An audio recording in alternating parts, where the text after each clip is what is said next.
আজ শেয়ার করব চুষি পিঠের রেসিপি। কিভাবে মাত্র 5 মিনিটে ঝাঁঝরির সাহায্যে চুষি পিঠে তৈরি করা যায় সেটাই আজ শেয়ার করব।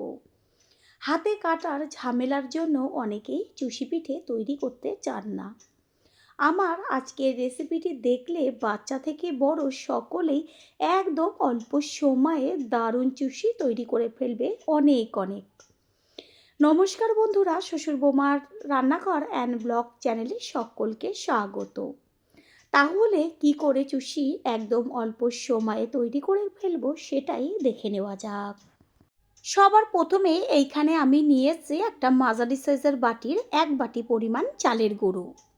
এবার গ্যাসের ওভেনে কড়াই বসিয়ে তাতে দিয়ে দিচ্ছি জল। বড় কাপের 2 কাপ জল আমি এর মধ্যে ব্যবহার করেছি। জলের মধ্যে দেব লবণ। এবার জল আর লবণ ভালো করে মিশিয়ে নিয়ে টকবক করে ফুটিয়ে নিতে হবে। অবশ্যই লবণ দেবেন, লবণটা কিন্তু কেউ স্কিপ করবেন না। দেখাই যাচ্ছে জলটা খুব ভালোভাবে ফুটতে শুরু করেছে। গ্যাসের ফ্লেম এই পর্যায়ে হাই। জল টকবক করে ফুটছে, গ্যাসের ফ্লেম এবার লো করে দিয়ে তারপর আস্তে করে চালের গুঁড়োটা সমস্তটা ঢেলে দেব। আর চালের গুঁড়ো জলের মধ্যে দেওয়ার সাথে সাথেই খুন্তি দিয়ে ভালো করে জলের সাথে মিশিয়ে নিতে হবে, না হলে এক জায়গায় দলা পাকিয়ে যাবে আর চালের গুঁড়ো বেশ কিছুটা পরিমাণ শুকনো থেকে যাবে। ঠিক এইভাবে ভালোভাবে গ্যাসের ফ্লেম লোতে রেখে কাজটা করতে হবে। খুন্তি দিয়ে চারদিকটা ভালো করে কাচিয়ে নিয়ে এক জায়গায় একটা দলা পাকিয়ে নিতে হবে। এই পর্যায়ে গ্যাস অফ করে দেব, যেহেতু কাইটা খুব সুন্দরভাবে তৈরি হয়ে গেছে। কড়াইয়ের থেকে ডোটাকে একটা থালার মধ্যে তুলে নেব। ডোটা থালায় তুলে নিয়েছি, প্রচণ্ড গরম রয়েছে। হালকা একটু ঠান্ডা হলে বা হাতে সহ্য হয় ঠিক ওরকম গরম অবস্থায় ডোটাকে আটা বা ময়দা মাখার মতন মেখে নিতে হবে। মাখাটা যত ভালো হবে চুষিটা কিন্তু তত নরম হবে। চুষি বা পুলি তৈরি করার সময় গরম গরম অবস্থাতেই এটা মেখে নিতে হয়। বোঝাই যাচ্ছে যে সামান্য একটু ধোয়া ধোয়া উঠছে। একটু সময় নিয়ে হাত দিয়ে ঠেসে ঠেসে খুব ভালো করে মেখে নিতে হবে। আর চুষি বা পুলি তৈরি করার সময় চালের গুঁড়ো বাজারে যে কিনতে পাওয়া যায় সেটা 2 রকমের হয়, একটা বড় দানা, একটা ছোট দানা। যেটা মিহি দানা সেটা অবশ্যই কিনে আনবেন। আর যদি বড় দানা এনে চুষি বা পুলি করা হয় তাহলে পুলি বা চুষিটা তৈরি করার সময় হাতে কিন্তু প্রচণ্ড লাগে। সেই কারণে চালের গুঁড়িটা কেনার সময় বুঝে কিনে আনবেন। আমি ঠিক যেইভাবে হাত দিয়ে ঠেসে ঠেসে মেখে নিচ্ছি এইভাবে একটু মেখে নেওয়ার চেষ্টা করবেন। আটা বা ময়দার ডোর মতন সুন্দর একটা ডো তৈরি হয়ে গেছে। আমি যখন ডোটা মেখে নিলাম কোনো রকম কিন্তু চালের গুঁড়ো আমি এর মধ্যে মিশিয়ে মাখিনি। কত সুন্দরভাবে যে ডোটা সেটা তৈরি হয়েছে। ডো মাখার সময় যদি হাতে লেগে যায় তাহলে অবশ্যই ডোর গায়ে একটু চালের গুঁড়ো ছিটিয়ে তারপরে মেখে নেবেন, খুব সুন্দরভাবে মাখা হয়ে যাবে। সেই কারণে জলের মাপটা সঠিক কিন্তু দিতে হবে। ভালো করে মেখে নেওয়া হয়ে গেছে। এবার আমি একটা শুকনো কাপড় জলে ভিজিয়ে নিয়েছি। এরপর ডোটার গায়ে ভালো করে পেঁচিয়ে রাখবো। তাহলে কি হবে, এই যে চালের গুঁড়োর ডোটা এটা শক্ত হবে না। চুষি যতক্ষণ যত দেরি করেই করুন না কেন নরম থাকবে।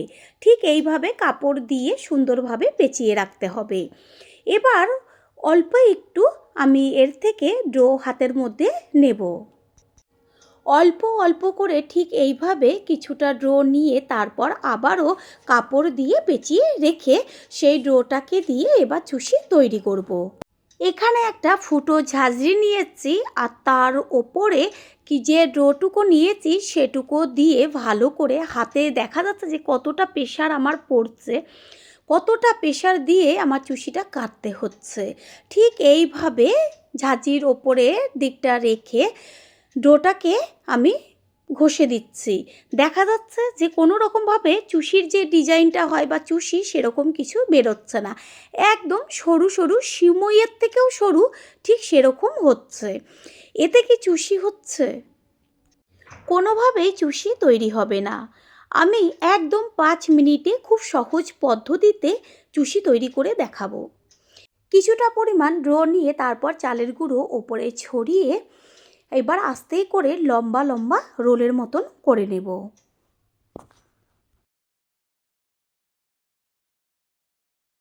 আমি দুইভাবে চুষি তৈরি করে দেখাবো। প্রথমে হাতের মধ্যে কিছুটা ডো নিয়ে একদম অল্প অল্প নিয়ে হাতের মাঝখানে রেখে দুই হাতের তালু দিয়ে ঘষা দিলেই খুব সুন্দরভাবে চুষি তৈরি হয়ে যাবে। দেখাই যাচ্ছে যে একটু একটু ডো নিয়ে তারপরে হাতের মাঝখানে রেখে দুই হাত দিয়ে ঘষা দিলেই খুব সুন্দরভাবে চুষিগুলো তৈরি হচ্ছে। কত সুন্দর চুষি তৈরি হয়েছে, আর একদম অল্প সময়ে কিন্তু অনেকটা পরিমাণ চুষি তৈরি করে নেওয়া যায়। ঠিক এইভাবে আমি সমস্ত চুষিগুলো কেটে নেব।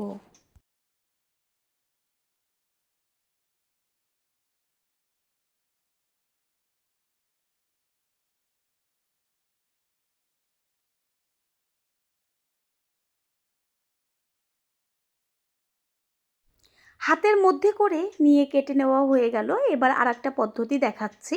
একটা বেলুন চাকিয়ে নিয়ে তার উপরে চালের গুঁড়ো ছিটিয়ে এবার কিছুটা ডো নিয়ে প্রথমে তো লম্বা করে আগে বেলে নেবেন, তারপরে সেই ছোট ছোট করে হাতের তালু দিয়ে ঘষা দিলেই একদম অল্প সময়ে কাটা হয়ে যাবে।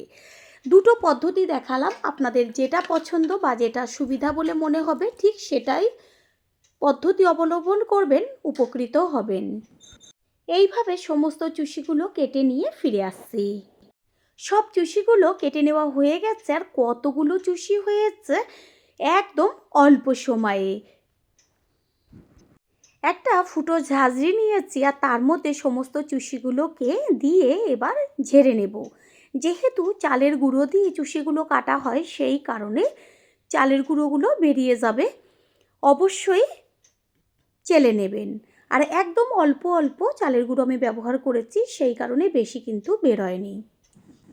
গ্যাসের ওভেনে কড়াই বসিয়ে আমি তার মধ্যে দিয়ে দিচ্ছি দুধ। আগের থেকে আমি দুধ চাল দিয়ে একদম ঘন করে রেখেছি। এইখানে আমি 1.5 কেজি দুধ চাল দিয়ে 750 করে নিয়েছি। কতখানি মোটা সর পড়েছে নিচে সেটা তো দেখাই যাচ্ছে। চারদিকটা আমি চামচের সাহায্যে কাচিয়ে নেব। কত সর! আমি অনেকক্ষণ ধরে দুধটা জাল দিয়েছি। যেহেতু চুষি তৈরি করব সেই কারণে বড় জায়গার দরকার, তাই কড়াই বসিয়ে কড়াইতে আবারও গ্যাসের ফ্লেম হাই করে একটু ভালো করে টকবক করে ফুটিয়ে নেব। চুষির থেকে সুন্দর গন্ধ আসার জন্য এর মধ্যে দিয়েছি একটা তেজপাতা আর দুটো এলাচ থেতো করে বীজ সমেত।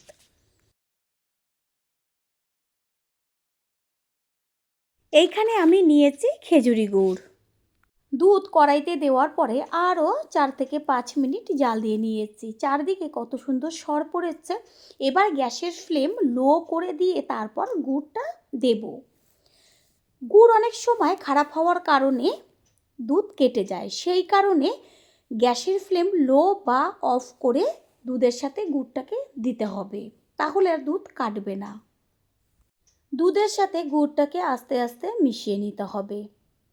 আর ঠিক এইভাবে গ্যাসের ফ্লেম লো রেখে দুধটা ফুটতে দিতে হবে।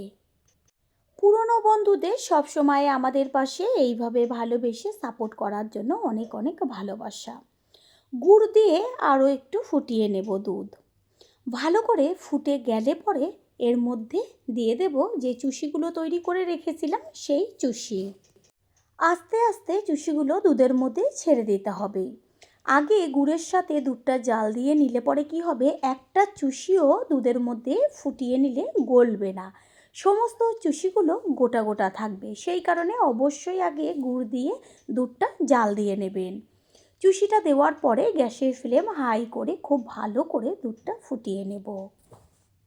চুষি দুধের মধ্যে দেওয়ার পরে নিচে থিতিয়ে যাবে, আর যখন চুষিগুলো সিদ্ধ হবে তখন ওপরে ভেসে ভেসে উঠবে। সেই কারণে গ্যাসের ফ্লেম লোতে রেখে চুষিগুলোকে সিদ্ধ হতে দিতে হবে। দুধগুলো জাল হয়ে হয়ে একদম ক্ষীরের মতন হয়ে যাচ্ছে, আর বেশ কড়াইয়ের চারদিকে শুকনোভাবে লেগে যাচ্ছে। একটু মাঝে মাঝে খুন্তি দিয়ে চারদিকটা কাচিয়ে দেব। এটা হতে থাক। অন্যদিকে চুষির টেস্টটা আরও টেস্টি করার জন্য এখানে নিয়েছি আমল দুধ। এবার ছোট বাটির মধ্যে আমি দিয়ে দেব উষ্ণ গরম জল। আর জলের মধ্যে এবার সম্পূর্ণ দুধটা আমি ঢেলে দেব। দুধটাকে জলের সাথে মিশিয়ে নেব। দুধ ভালো করে জলের সাথে মিশিয়ে নেওয়া হয়ে গেল। এরপর আস্তে করে কড়াইয়ের মধ্যে সম্পূর্ণ দুধটা ঢেলে দেব। পিঠে বা পায়েসে দুধ যত বেশি দেওয়া হবে ততই কিন্তু খেতে টেস্টি হবে। প্রথমবার যারা আমাদের চ্যানেল ভিজিট করছেন তাদের আন্তরিক শুভেচ্ছা ও অনেক ভালোবাসা। আমাদের রেসিপিগুলো যদি ভালো লেগে থাকে সাবস্ক্রাইব করে দেওয়ার অনুরোধ রইল ও পাশে থাকা বেল আইকনে ক্লিক করলে পরবর্তী ভিডিওগুলো সবার আগে আপনাদের কাছে পৌঁছে যাবে। দুধ দেওয়ার পরে গ্যাসের ফ্লেম হাই করে ভালো করে ফুটিয়ে নেব। তারপর আবারও গ্যাসের ফ্লেম একদম লো করে দিতে হবে। বেশ পাতলা ঝোলটা থাকবে, সেই অবস্থাতেই কিন্তু নামাতে হবে। পায়েস বা চুষি যত ঠান্ডা হবে তত বসে যাবে, সেই কারণে একটু পাতলা অবস্থায় রাখলে কি হবে, ঠান্ডা হওয়ার পর বেশ একটু ঝোলঝোল থাকবে, খেতে লাগবে দুর্দান্ত। দুধের মধ্যে চুষিটা সিদ্ধ হয়ে গেছে, ওপরে ভেসে ভেসে উঠছে। যখন দেখবেন চুষিগুলো ওপরে সব ভেসে উঠছে ভাববেন চুষি একদম পারফেক্ট সিদ্ধ, একটা চুষিও গলে যায়নি। এই পর্যায়ে গ্যাস অফ করে দেব। গ্যাস অফ করে দিয়ে কিছুক্ষণ বাদে ফিরে এসেছি। এটা বেশ একটু ঠান্ডা হয়ে গেছে। হাতা দিয়ে নেড়েচেড়ে দেখিয়ে দিচ্ছি কতটা ঝোল রয়েছে। এটা যখন পুরো ঠান্ডা হবে তখন কিন্তু অর্ধেকটা বসে যাবে, সেই কারণে দুধটা বেশি দিতে হবে। যত দুধ দেবেন তত টেস্টি হবে। চারদিকটা হাতা দিয়ে ভালো করে কাচিয়ে নেব। এবার গরম গরম অবস্থাতেই একটা পাত্রে তুলে নেব। তৈরি হয়ে গেল আজকের চুষির রেসিপি। আশা করি রেসিপিটি ভালো লাগলো। আর যদি ভালো লেগে থাকে একটা লাইক, কমেন্ট, পারলে একটা শেয়ার করে অবশ্যই জানাবেন। আপনাদের দেওয়া একটা লাইক ও লাইকের পাশে থাকা হাইপ আর একটা শেয়ার আমাদের কাছে অনেক অনেক গুরুত্বপূর্ণ। তাই প্লিজ কেউ একটা লাইক, একটা শেয়ার ও একটা হাইপ করতে একদমই ভুলবেন না। All friend, thanks for watching my video. আপনারা সকলে ভালো থাকবেন, সুস্থ থাকবেন। আবারও দেখা হবে অন্য কোনো রেসিপির এপিসোডে।